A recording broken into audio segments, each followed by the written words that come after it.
Hume has seen a lot in this town. He's our senior political analyst, joins us tonight. Good evening, Brit. Hi, Bret. Get your reaction to the day and the reaction to the reaction. Well, it's been quite a storm, which I fully anticipated the minute I heard this, that there'd be politically they'd be hell to pay over this. And it certainly is the case that the Democrats, and with remarkable skill and discipline in messaging, have attacked the timing of this. It's hard for them to attack the substance of it, since so many of them didn't like Comey and had sharply criticized him and suggested he ought to be fired a long time ago. And the second thing is, of course, they've used that as a basis for calling for an independent prosecutor, which has been their mantra for some time.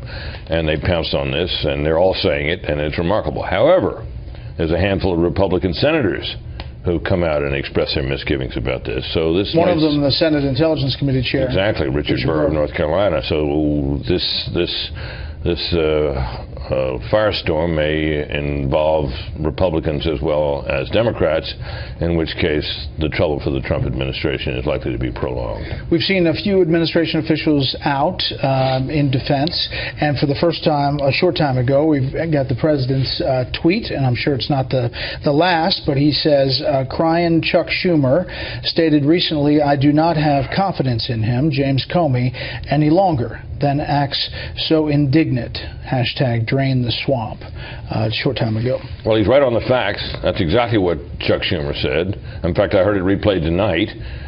Somebody mentioned it to him when he had his little comment tonight. A reporter mentioned that to him in a prelude to a question, which I thought would end up with the question being, so why did you change your mind? But it went somewhere else.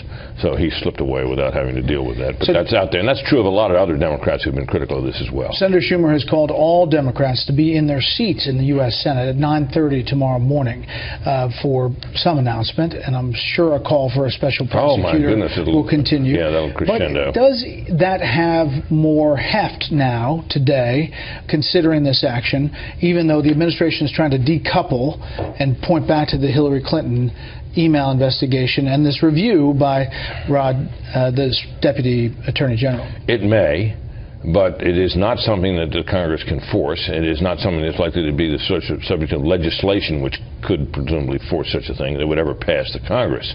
So they can make noise about it, and the pressure might become so intense and the firestorm so flaming that the administration would feel compelled to go along. It would certainly help the Democrats' cause in that regard if there were a shred of hard evidence that there'd been collusion between the Trump campaign and Russians to defeat Hillary Clinton. So far, that hasn't arisen. There's plenty of evidence that the Russians interfered in the election or tried to, and that is something that would be easily the subject of a bipartisan investigation, and there's no real reason to believe that an investigation of that by itself would not be supported by the Trump administration or any investigative agency working for it.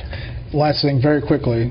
The administration and maybe even the president are going to meet with Russian officials tomorrow. What wonderful timing. Amazing. Brit, as always, thanks.